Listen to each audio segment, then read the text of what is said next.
नमस्कार भावांनो. सध्या बैलगाडा क्षेत्रात धक्क्यांवर धक्केच बसत आहेत. नक्की झाले काय? येत्या 3 दिवसावर मैदान येऊन ठेपलेलं आहे, ते म्हणजे भारतातील पहिले मानाचे हिंदकेसरी मैदान, जणू काही बैलगाडा क्षेत्रातील वर्ल्ड कप. बैलगाडा क्षेत्रातील पंढरी येथे हे मैदान होत आहे. म्हणजे 16 डिसेंबरला पुसेगाव हिंदकेसरी मैदान येत्या 3 दिवसावर येऊन ठेपलेला. आजची तारीख 12 आणि 16 तारखेला मैदान होत आहे. या मैदानाची तयारी खरं तर सर्व बैलगाडा मालक वर्षभर करत असतात. त्याचं कारण पुसेगाव हिंदकेसरी मैदानात निदान गुलाल तरी मिळावं. गुलालासाठी मालक सर्व धडपड करत असतात, बरेच जण खरेदी करत असतात, तर ह्याच मैदानासाठी खरी तयारी करत असतात. पण धक्के काय? धक्के असे आहेत भावांनो. 2 दिवस आधीच एक अपडेट होती. बैलगाडा क्षेत्रातील नामवंत प्रसिद्ध नंदी, तो म्हणजे 1 नंबर कंटिन्यू करणारा, गेल्या 2 मैदानात जरी सेमीला हारत असला तरी पण तो सर्वांच्या मनात काळजात घुसलेला नंदी, तो म्हणजे कारुंडे एक्सप्रेस चिक्या. कारुंडे एक्सप्रेस चिक्या पुसेगाव हिंदकेसरी मैदानात पळणार नाही, ही अचानक सर्व बैलगाडा प्रेमींच्या कानावर बातमी आली तेव्हा हा धक्काच बसला. धक्का बसण्याचं कारण तुम्हाला माहितीच आहे. चिक्या कोणासोबत पळणार होता? तर चिक्या पळणार होता आपल्या देवासोबत. बकासूर आणि चिक्या ही जोडी पळणार होती. सर्वजण खुश होते, कारण की ही A1 अपराजित जोडी आहे. 1 वेळ फक्त हारलेली आहे. तब्बल 8 वेळा ही जोडी पळाली.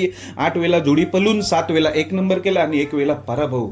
आणि हीच जोडी पुसेगाव हिंदकेसरी मैदानात पळणार होती. पण अचानक चिक्याची माघार, चिक्याला आजार, त्यामुळे सर्वांना हा एक मोठा अचानकपणे धक्काच बसलाय. खरं तर सर्वांसाठी खरंच मोठा धक्का आहे, कारण की पुसेगाव सारखं मैदान, या मैदानात चिक्या नाही तर मजा काय, ते पण बकासूर सोबत पळणार होता. पण खरंच हा मोठाच धक्का होता. चिक्या पळणार नाही. चिक्या 31 डिसेंबर पर्यंत पळणारच नाही. हा महिना त्याला आराम सांगितलाय डॉक्टरांनी. सध्या 4-5 दिवस ट्रीटमेंट चालू आहे चिक्याची. नक्कीच तो 15 दिवसात चांगला होईल, बरं होईल आणि जानेवारीत हे बैलगाडा क्षेत्र गाजवायला तयार होईल. सर्वजण प्रार्थना करू चिक्या लवकर बरा हो. पण हा एक मोठा धक्का होता बकासूर प्रेमींसाठी, सर्व बैलगाडा प्रेमींसाठी. आणि दुसरा धक्का काय होता? तर बैलगाडा क्षेत्रातील नामवंत प्रसिद्ध सप्त हिंदकेसरी ड्रायव्हर विठ्ठल नाना बुतकर यांच्या हे देखील दुखापतग्रस्त. हे देखील पुसेगाव हिंदकेसरी मैदानात दिसणार नाहीत. मैदानात दिसतील पण गाडीवर दिसणार नाहीत. मैदानात 100% येणार आहेत. विठ्ठल नाना बुतकर आपापल्या नंदींना सपोर्ट करण्यासाठी येणारच आहेत आणि चाहत्यांना आपला चेहरा नक्की दाखवतील, पण गाडीवर दिसणार नाहीत. हा एक धक्काच आहे. विठ्ठल नाना गाडीवर नाही म्हणजेच काय? सर्वजण नाराज. या बैलगाडा क्षेत्रात विठ्ठल नाना प्रेमी खूप आहेत. सर्वांना इच्छा असते की नाना कोणत्या गाडीवर बसणार आहेत, कोणते टॉपचे नंदी आणणार आहेत, नाना गुलाल घेतील, हिंदकेसरी होतील. हा मानाचं मैदान आहे. तर या मानाच्या मैदानात आता नाना 2025 मध्ये पुसेगावमध्ये दिसणार नाही, म्हणजे हा एक धक्काच आहे. सर्वांना आवडतात नाना, त्यामुळे आपल्या आवडीचे ड्रायव्हर जर नसतील मैदानात गाडीवर तर नक्कीच सर्व नाराज आहेत. आणि तिसरा धक्का काय? बैलगाडा क्षेत्रातील रॉकेट घोट सर्जाबद्दल अचानक कालच सोशल मीडियावर बातमी येऊ लागली की घोट सर्जा पळणार नाही. मी देखील खात्री केली, तर होच भावांनो, घोट सर्जा पळणार नाही. बैलगाडा क्षेत्रातील रॉकेट एकदा सुटला की सरळ त्याला पळताना बघण्यासाठी सर्व प्रेक्षक बैलगाडा प्रेमी आतुरलेले असतात. पण ही आतुरता पुसेगाव मैदानात दिसणार नाही. घोट सर्जा पळणार नाही. मग हे मैदानाला अर्थ काय? असंच होतं, कारण की घोट पळणार नाही, चिक्या पळणार नाही, विठ्ठल नाना गाडीवर नसतील तर मैदानाला अर्धी मजा निघून जाते, कारण की यांचा देखील चाहता वर्ग खूप मोठा आहे. तर घोट सर्जाबद्दल अपडेट अशी आहे भावांनो, घोट सर्जाला थोडं लागलेलं आहे पायाला. कालच घोट सर्जा कर्नाटक येथे गेला होता दवाखान्यामध्ये. तर ते कर्नाटकवरून घोट सर्जा आलेला आहे. कालच रात्री माघारी मुंबईमध्ये पोचलेला आहे. आणि माहिती अशी मिळाली की घोट सर्जा 100% पळणार नाही.